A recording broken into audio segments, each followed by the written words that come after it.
Welcome everybody, and welcome to the 2018 National Healthy Homes Month webinar series.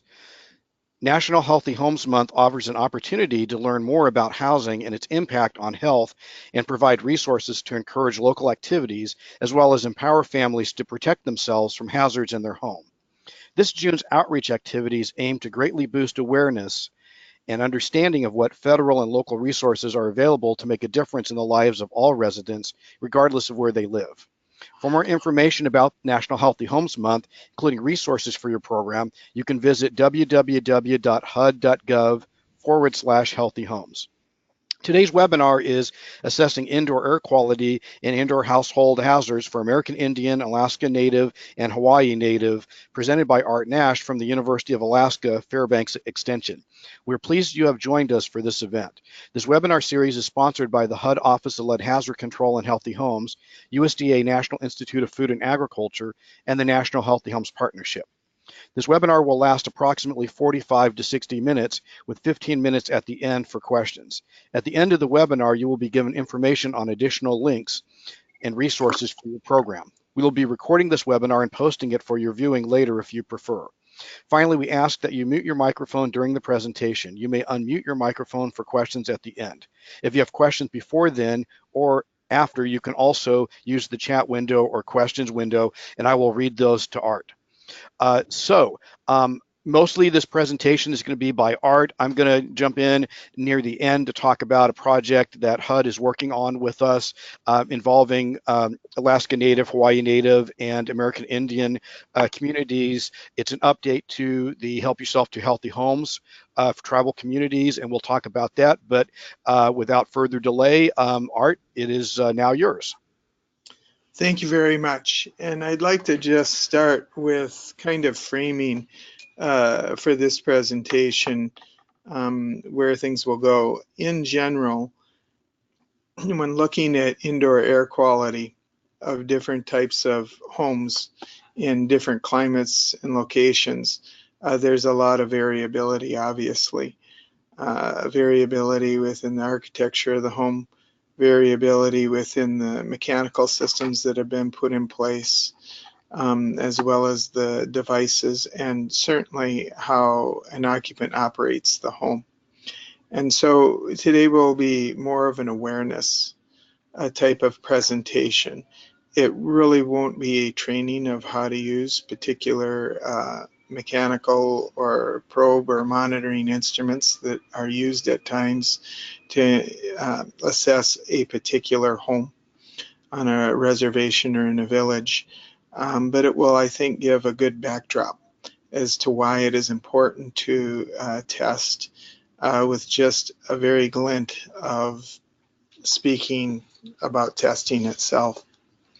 As Michael mentioned, this particular project, Help Yourself to a Healthy Home, is been, I guess, footed or certainly championed by the National Extension Healthy Home Partnership, in which the land grants throughout the country have contributed various parts and various modules, various PowerPoints, various curricula, social media and such in the past to have available for those land grant institutions that might have local county agents or maybe housing or energy specialists who would like to have tools.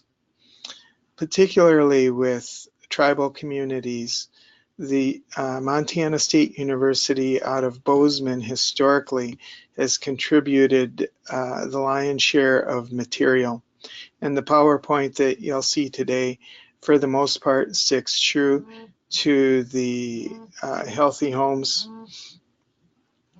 areas that have been covered in the past and have been put together as resources for extension professionals, with a few slides at the end on radon, as in the past that hasn't necessarily been covered, but is an important topic.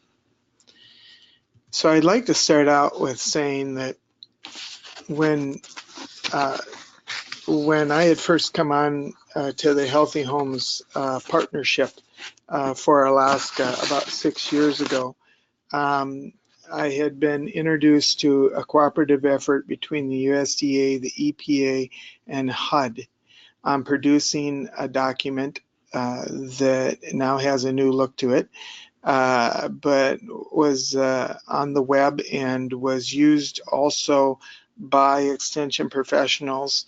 A document called Help Yourself to a Healthy Home that you see on the left. And it had been translated into other languages. And there had also been a version made of Help Yourself to a Healthy Home for Tribes, which you see to your right. And though the covers and the layout were somewhat different, the material that was covered fell within the ranks of educating folks who were constituents, homeowners, renters, and such as that in indoor air quality, asthma and allergies, mold and moisture, carbon monoxide, lead, drinking water, hazardous household products, pesticides, and home safety. And if you go through each of these topics, you'll notice that the first four have to do with indoor air. They have to do, well, indoor air quality is obviously the first one, but asthma and allergies, mold and moisture, carbon monoxide have to do with the interior of the home. And I would argue also that hazardous household products and possibly pesticides, because of the possibility of irritations from inhalation of those products, also are concerns. So in general, the topics that were covered as far as problems, about half of them had to deal with air. So the book, as I mentioned, was written between three agencies, and in general, this was kind of the guidebook that could be taught out of, or could be distributed at a fair or a powwow in the case of the Help Yourself to a Healthy Tribal Home. And they were items that also there were PowerPoints then made from. So in general, it's important, I think, to talk about healthy homes for different residents who might, again, be buying a house or possibly be renting a house or maybe building a house and be proactively thinking ahead. And so if people are going to buy a house, they want to know if the house is fit to move into, or if there are already some pre-existing problems that are going to cause respiratory or safety issues.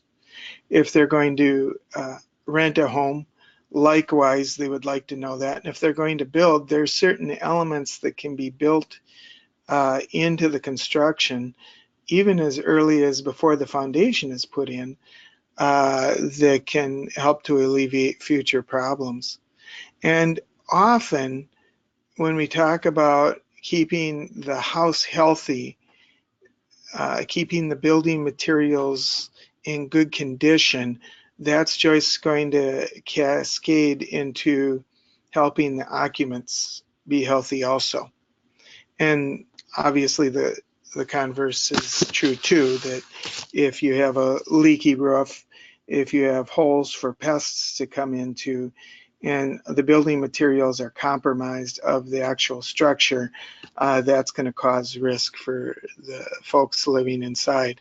When it comes to indoor air health, often what people are piqued by, I guess, as to having a possible problem is leaving the home and feeling somewhat lousy or dragged, unrested, possibly having difficulty breathing, and then going to the office, or maybe being out for the day and feeling fine and then coming back to the home. Now, that's not a very quantitative measurement for anybody, but it sure, for the average homeowner, can be an eye-opener when you start asking questions about how they feel if they say I'm having some difficulties, and where it's happening and when it's happening. So assessment can be as easy as asking kind of the basic questions that reporters ask, what, when, who, why, where, that kind of thing. Well, maybe minus the why.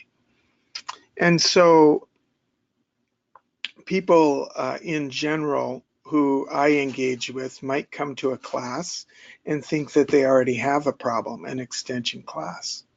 They might be folks who are going to go ahead and build a home and have had problems with a home in the past, possibly with mold or with their combustion device, and they want to avoid it. But it also may be somebody who's coming by a booth at a health fair that our cooperative extension agency is manning, or possibly, again, a potlatch, a powwow. It might also be at a state fair or a county fair, a rodeo, where people often have booths where we encounter folks who may have never thought for a moment that their health is connected to the home. And of course, it may be that people have put that together and are going to their local community health representative or over to the clinic. So in general, with healthy homes, we maintain that there are 7 principles, and that is to keep the home dry, clean, pest-free, ventilated, safe, contaminant-free, and well-maintained. And when we look at these in terms of indoor air quality, if we look at the dry, that's a very important principle to follow, keeping the home dry, because moisture problems, excess moisture, can only create an environment in which mold spores may start to grow, which can contribute as triggers to asthma, or possibly, depending on the person and what species of mold it is, can cause allergy problems and sickness problems. And clean, believe it or not, keeping a house free of clutter can hinder the ability of dust collection and even mites that can exacerbate asthma or allergies. Also, clean may mean possibly keeping down dust that comes in from the outside in rural areas on reservations and villages, where road dust that's kicked up can come into the home and cling to various piles of clutter. Pest-free, certainly there are problems when trying to evacuate pests such as cockroaches or other types of bugs and applying types of insecticides. But even just the presence of bugs or mice or rats, voles in the northern country, just their feces left behind in the walls, believe it or not, can cause problems with respiratory health and indoor air quality. And ventilation. Ventilation is very important in order to exchange stale, musty air in the home from people breathing, maybe having hot showers, possibly operating combustion devices that are somewhat leaky, evacuating that stale air out, and then bringing fresh air into the home. And for those that are in northern climes, this is a challenge because people want to save money, especially where energy costs are high in rural areas. And they often want to go ahead and do all that they can to keep the old air inside that has the heat. And so they seal up their homes very tightly, and they tend to at times bypass ventilation equipment, which does keep heat in and keeps moisture levels high, unfortunately, in some cases, and can again cause problems in inhibiting fresh air coming into the home. And contaminant. So we want to keep the home free of different contaminants that might be, again, household hazardous products possibly that are used, such as cleaning products, but also might be things such as new carpeting and new furniture that's off-gassing formaldehyde and some other VOCs when first unwrapped, if it's immediately brought in the home and not aired out in a well-ventilated area such as a garage, a pole barn, or even possibly in good weather outside. So some populations are more at risk to poor air quality. And certainly in the help yourself to a healthy home, everybody deserves a healthy home type of guides that are put out by the agencies mentioned, children are a strong focus. And the reason for that is that their lungs are developing and they're taking in for their body weight more air than an adult is. And so children are not just little adults. In fact, the average adult will breathe, depending on their lung condition, at rest 12 to 20 breaths per minute. Infants less than a year old are bringing in twice as much, approximately, air for their body weight at 30 to 40 respirations per minute. And toddlers to 5-year-olds are bringing in about 25 to 30 respirations per minute. So it's obvious that there's more exposure on the lung surfaces with more breaths that are taken. But also children's bodies are different than adult bodies in that many of their systems are actually developing. And with adults, they may be exposed to toxins or contaminants, but if they've already had a healthy development, that can stave off a lot of the problems that a child who's developing may have and may actually be affected by later in their life by being exposed to these contaminants.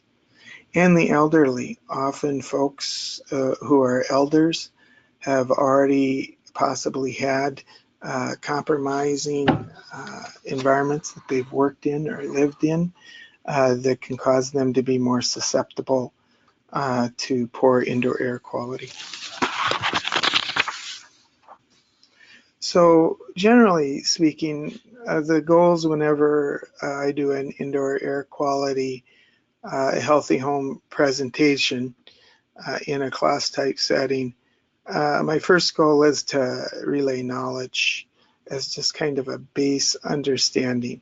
And the main thing that I want to pound home time and again is that people in the US spend 90% roughly of their time indoors. Now that might be in community halls. It might be in offices for 8 hours a day possibly, and certainly within a home. But all of those combined, they are, for the most part, aside from maybe recreation habits that they have, going to probably be exposed to indoor air quality 9/10 of their day. The second thing that I always try to do in sharing healthy home information in a teaching type setting is to go ahead and identify sources of air pollutants and then have the folks who attend be able to identify sources. And that just merely means listing, writing down maybe one word bullets of what those indoor air pollutants can be. And then finally, in a perfect world, we're looking for the knowledge that's driving the comprehension to open up the learner to applying the information. And so we hope that after they're able to list these pollutants, that they'll actually go into their home and do a very simple assessment themselves, a self-assessment, with a tool that I'll show you at the end of this presentation or other tools that are available. And lastly, where they find things that have gone awry or are not in good condition through the assessment. Our hope is that there will be a long-term outcome of the person making a change, changing something in their home, changing their patterns in their lifestyle so that their health is less at risk.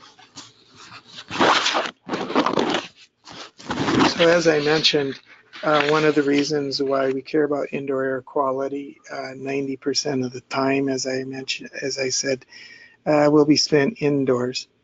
Also, it is possible for the indoor air of a home to be more polluted than the outside air. And certainly in the midst of winter, on very clear sunny days with mountain vistas and very, clear air, no clouds, no smog in the Alaskan villages where it might be 20 or 30 below. You can really tell the difference of coming in from the outside, maybe from dragging firewood or feeding the dogs out at the dog lots, and come into the home and be kind of hit in the face, if you would, with air that might be laden possibly with smoke from somebody smoking within the home, or maybe a mustiness from high humidity due to very good weatherization that's keeping all the moisture in the home, and cooking, just plain cooking with a lack of ventilation. Also, as I mentioned, poor air quality, it's not just an aesthetic issue, it's an issue of the health of the household as a whole.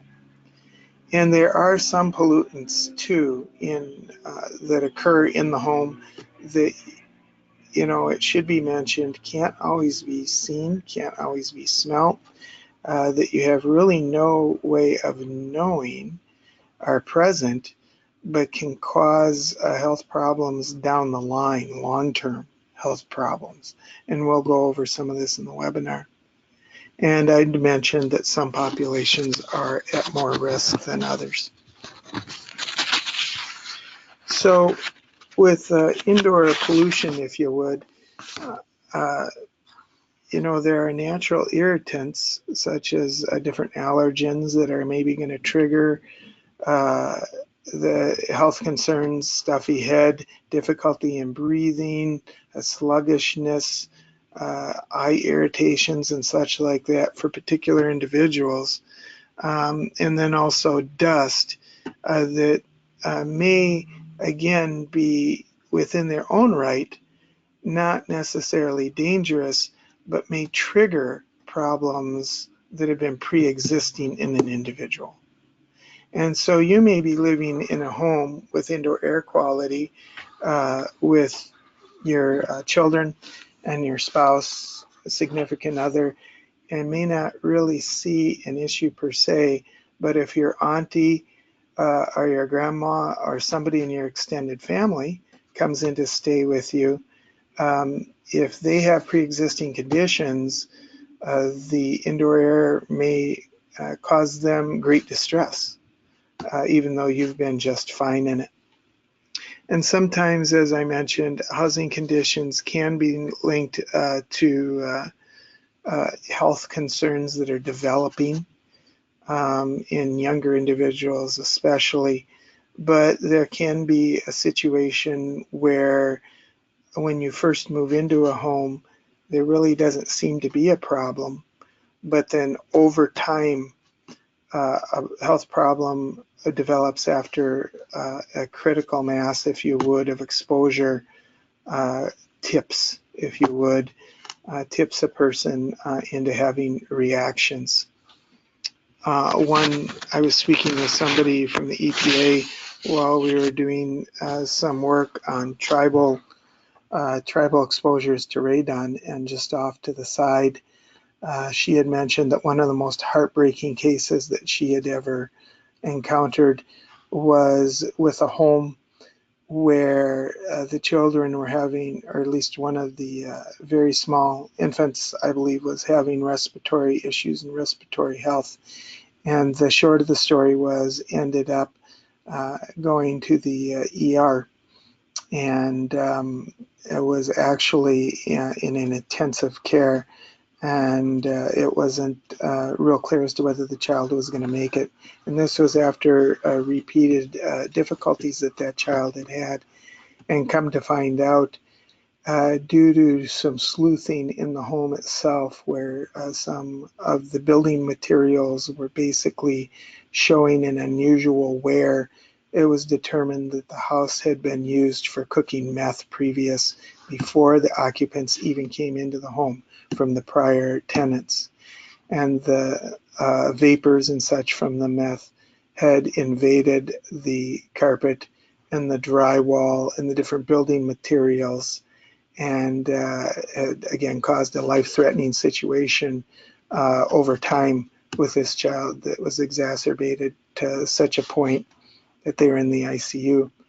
In situations like that, unfortunately, there are cases where a home may be so inundated with pollutants, and it certainly is true with the cooking of meth, where counties and environmental health professionals will basically recommend that the home be destroyed. That's a very extreme case, but it's an example of how even the occupants prior in the home and their care of the home possibly can affect the indoor air quality. Dripping pipes that haven't been attended to by the previous owner that are behind drywall that you don't know about could also have mold colonies and such as this. So indoor air, while it can be polluted from outside sources, there are things that we can do with some even seemingly natural situations once we find out about them. Radon and carbon monoxide are two instances of indoor air problems that are very natural. Radon is a gas that comes off from uranium that's under the ground and can invade into the home. Carbon monoxide is a natural off-putting gas itself, or not off-putting, but rather exhaust gas, if you will, itself from burning wood or burning coal, burning natural gas, fuel oil, things that within themselves aren't noxious, but the gases themselves, as natural as they are, can cause a problem. And again, the issue with those is that you don't see a smoky haze, you don't smell a funkiness or a mustiness, and you really don't have an empirical way of determining if there is an issue, except for sickness with carbon monoxide, unless you test or have monitors or different instruments in the home, such as detectors that can tell you, or that you do periodic testing.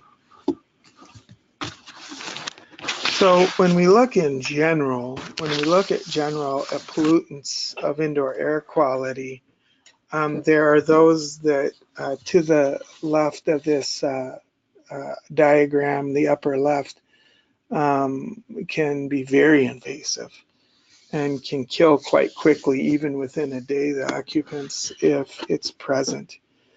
And carbon monoxide is probably the one indoor pollutant, like I say, you really won't have a way usually of detecting the carbon monoxide itself. In some cases where there's an attached garage, if the carbon monoxide is coming from running a car, you may smell some of the exhaust that accompanies the carbon monoxide and may realize that there's a problem. But with carbon monoxide,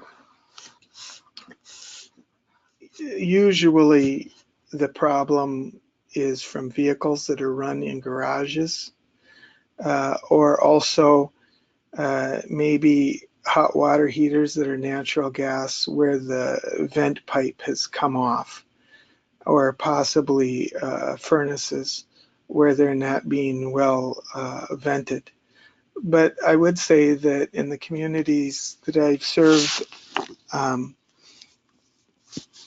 in the past, there's plenty of opportunity for carbon monoxide poisoning in homes, tribal village homes where there are no garages in very cold weather. When people work on their maybe snowmobiles or possibly their four-wheelers in the house and are possibly firing them up to test them to make sure that they've got their carburetors set and such like that. Uh, and that is something that is short term, to be sure, but it's still something that should be avoided. If there's any way of using an outbuilding for these types of vehicles separated from the house, it's always better with a car, four-wheeler, or snowmobile. Carbon monoxide, as we'll discuss in a little bit, has very different qualities and actually leads to blood poisoning than the other difficulties that we'll cover. One, if you'll move to the right, you'll see tobacco smoke and radon. And one of the indoor air problems with both radon and tobacco smoke that comes about is lung cancer. And that's something that's not easy to detect. And it's not something that you have an immediate clue on. You don't usually feel lousy when you're exposed to radon, such as having flu symptoms or stuffy head, or even a difficulty breathing while breathing in radon gas. But typically, an accumulation of a high exposure over a long duration ends up compromising the inner tissues of the lungs and can cause some formations, malignant cancer formations on the surface lung cells, as can tobacco smoke. And so these are, contributors to lung cancer. Obviously, with tobacco smoke, even to folks who aren't actually doing smoking, secondhand smoke of occupants in the home. Radon is no respecter of persons itself, but usually it's a very long, if you would, build up. But once lung cancer does hit, either from the first cause, tobacco smoke, or the second, radon, it's usually a very difficult cancer to target in order to eradicate with chemotherapy or other types of therapies because of the way that it spreads. There are also situations where people may have respiratory issues that just cause mere irritation or discomfort. As I mentioned, formaldehyde, possibly off-gassing from new furniture products is certainly something that can irritate folks. New carpet that hasn't been aired out, mold and mildew, again being more allergy problems than anything usually. Volatile organic compounds, that might be cleaning materials, different types of solvents and such like that. And then critters such as dust mites that can cause irritation and discomfort with respiration. And then there are serious impairments to the lower left, you'll see that can come about, especially with children who are developing from exposure to lead, which typically will come in the form of homes with paint that's peeling, paint possibly that's been crushed into dust in windowsills from the opening and closing of windows or doorways that can be breathed in. Also lead that might be in pipes that are made of lead, or even copper plumbing that has had lead solder. And then asbestos. Asbestos can be a problem in older homes or older working places. where possibly it was used to insulate pipes, or possibly even used in tiles. And I've been in many tribal IHS 638 compacted clinics where if they were from the 40s or the 50s in Alaska, there may be lead in the paint, and there also may be asbestos in the tiles. So again, just pounding home that first fact that we want everyone to understand, and that is 90% of the air breathed is probably going to be from indoors. And indoors, aside from those natural, the natural contaminant rather of radon, we also, when we try to warm our homes through combustion of any type of fuel, whether it's a renewable like wood or whether it's a fossil fuel like coal or gas or oil, it doesn't matter. In the combustion process, you will get carbon monoxide as well as nitrogen dioxide and even water vapor generally. You just can't avoid it. And if you look at this diagram, which is a double story, you'll see that, but doesn't need to be a double story, obviously. You'll see that usually the areas that combustion can leak are out of a wood stove, maybe out of opening and closing the door when you're putting the wood in, or possibly in this case, they show a furnace. There can be leakages, or on a hot water heater with the hat that goes, the conical hat that goes over the top to introduce the vent pipe that possibly does go and exit the home, but may be leaking.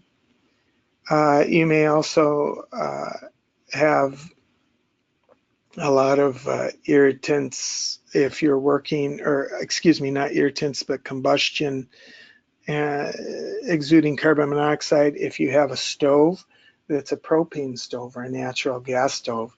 And you should always have not just a vent hood that simply circulates the air around through a filter, but one that evacuates it out of the home. Other areas that you might not think of that are ventilation avenues within the home are certainly the bathroom fan and even your dryer. So as I mentioned, there are cooking, heating, and transportation items that you use that can contribute to carbon monoxide problems.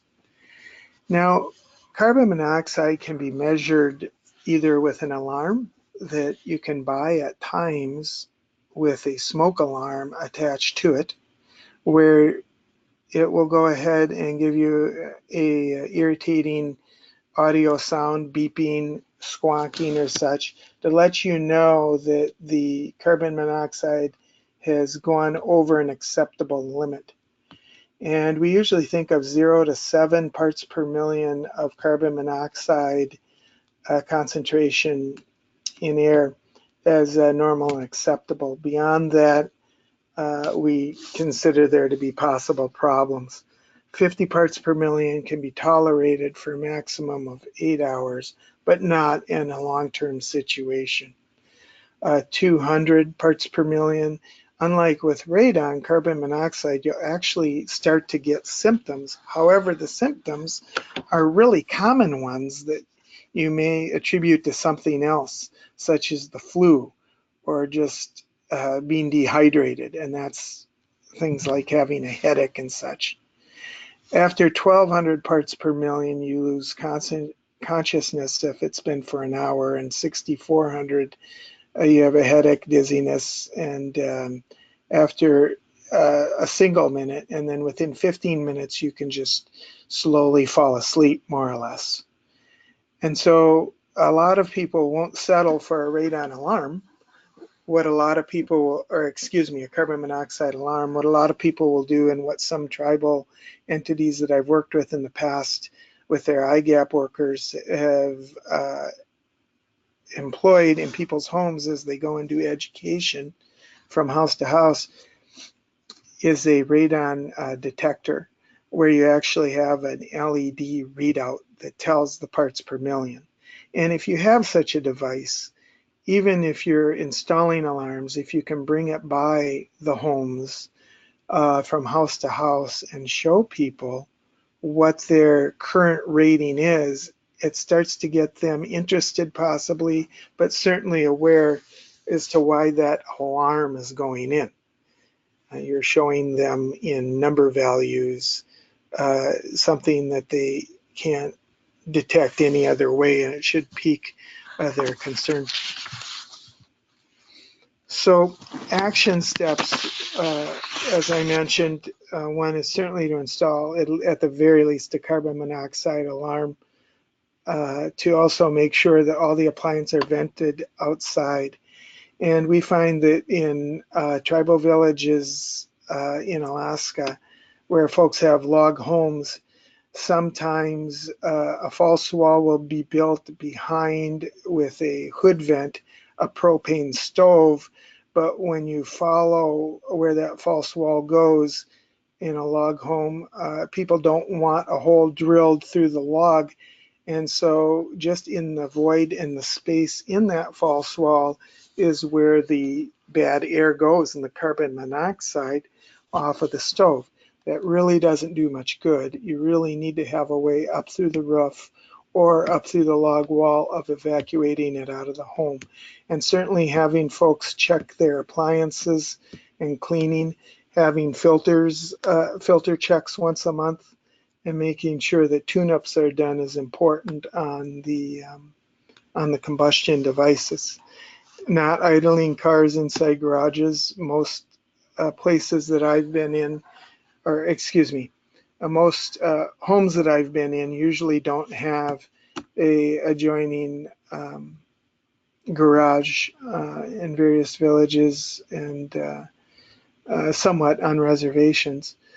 But it's always good to also encourage people in good weather to go ahead and open up the windows of the home, but not to do it if it's a higher window that is possibly right above a direct vented oil burning stove, or if it's a window that's above maybe a downstairs wood stove or a radon evacuation tube. What I generally like to do to get folks thinking about the indoor air quality of their home, since I don't really work directly on a reservation or a village as a part of a housing authority where I might be encountering people at their home and can ask them questions, is at state fairs or potlatches or different tribal events. I like to go ahead and give them a very easy checklist where it's just yes, no, or maybe. Now, some of these questions, as you can see, are not particular to indoor air quality, but there are some that certainly are, such as are cleaners and insecticides stored away from food or children, or I often stress outside of the home rather than in the home, such as under the kitchen sink in case of leaks and such. Do you clean flues, chimneys, boilers annually? Has there been a radon test conducted in the last 5 years? Do you have a working exhaust fan that runs daily? And I usually try to give them, since I'm handing these out, I may not see this person again, a place where they can, after they've gone through this checklist, write down 3 things that this week that they will improve, and then a contact number. So when we talk about assessing homes to see if they're healthy homes, as to how invasive the assessment will be, and whether it's simply just asking people qualitatively how they are, asking them to go ahead and run through a home assessment on paper, a checklist that they can easily follow up on, or possibly even having professionals come in, often when there's weatherization done with different instrumentation to assess the quality of the home. It all depends on what the purpose is. So technical inspections, again, might be something very appropriate, using different instrumentation for a housing program that's coming through and seeing whether it has a need to conduct weatherization and insulation and new vapor barrier installations, or to take corrective practices. It might be that some assessments are done for the CHR or folks down at health clinic for medical assessments, especially if there's been respiratory issues of some kind. And then the type that I usually am involved with that I've been talking about are providing occupants general information so that they can do their own assessment, possibly from tools that they can buy from Kitty or First Alert or Home Safety or those type of devices that are accessible at building supply stores or hardware stores. So I just very quickly, before asking for questions, want to run over one topic that generally in the past hasn't been touched upon in the materials of Help Yourself to a Healthy Home, but I think dovetails quite nicely, and that is radon. So with radon, every home is unique, and the susceptibility of a home having a radon problem can be influenced by local soils and how permeable they are. That is, how much they will allow, um, the gas from the uranium to actually get into the house. Construction details of the home, how the foundation and the footer have been laid.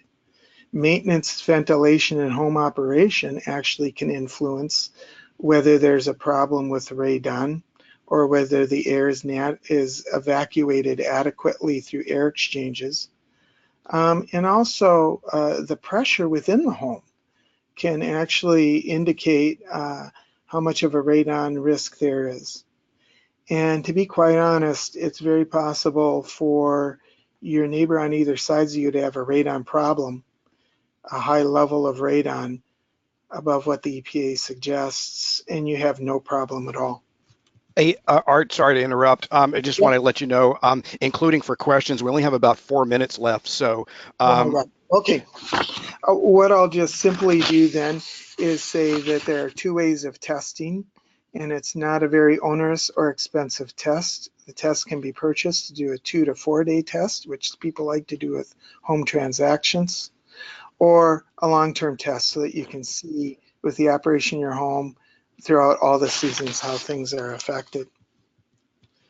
So in general, I'd like to just say that there are many opportunities to look at healthy homes beyond indoor air quality that should be investigated so that the home is healthy. And some of those areas are energy efficiency, ventilation of the home, which we talked about, obviously safety, accessibility, and keeping pests out and keeping the home dry and contaminant free and well maintained. I'm sorry about cutting short on the questions. What questions do we have? if you have any questions, please feel free to unmute your microphone or type them in the chat window, and I will go ahead and ask Art those questions.